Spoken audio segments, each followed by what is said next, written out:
My Lord मां आसानी सां साबित करे थो सघां कि इहो रंधिड़ो ॾाढो हल्को आहे। हल्को त तूं आहीं कुते जा पुट। मां त ओॾी महिल ई सम्झी वियो हुयमि तुंहिंजियूं हरकतूं जेॾी महिल तूं उते जंगल में वेही करे काकूस खाइण वेठो हुए। हा त उन ॾींहुं असांजे काकूस में कोकरोच पिया घुमनि हिन करे, ऐं मां किथे बि वेही करे हंगा उन में तुंहिंजो छा थो वञई। मां जंगल में हंगा या रोड ते वेही करे हंगा, तुंहिंजे पिछवाड़े में नांग चक पाईंदी पोइ ख़बर पवंदई। हे थोड़ा पैसा अथई, तूं टॉयलेट साफ़ कई हुन जो इनाम अथई। इन में इनाम वरी छाजो, इहा त मुंहिंजी ड्यूटी हुई, रोज़ साफ़ कंदो आहियां। हा पर अॼु सुठो थो चमके काकूस। हा उहो त हार्पिक विधो हुयो। अच्छा इहा ॻाल्हि आहे, त पोइ मां हार्पिक जा होलसेल में दॿा घुराए थो रखां, रोज़ उहो ई हणजां, सुठो थो साफ़ थिए हिन सां।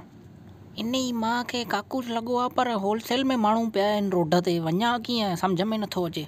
थकिजी पियमि, थोरी देरि आराम कयां। अला बुढ़ी मरी वई आहे, वात फाटी वियो अथसि ईअं। ॾिसां छा थियो अथसि। ओ बुढ़ी हा जिंदी आहे।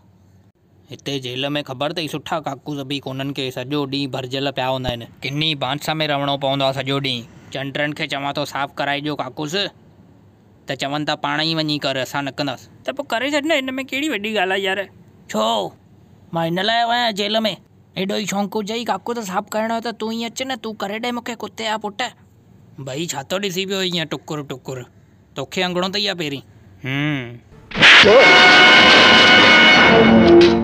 काफ़ी भारी हथु अथई तुंहिंजो, पेर बि भारी आहे मुंहिंजो, ॾिसंदे बबलू तूं मुंहिंजे ऐं काकूस जे विच में ई न, सोचजांइ बि न। अड़े बी त सही, टिट थो अचे जोर सां, ॿुधंदो त वञे। कल्ह राति जो 12:45 ते तूं किथे हुई। 12:45 यादि त नथो अचे कुझु, ख़बर कान्हे किथे हुयमि मां, त यादि कर, जोर ॾे दिमाग़ ते, ॾाढो ज़रूरी कमु आहे। यादि नथो अचे, शायदि काकूस में हुयमि, हंगा पियो।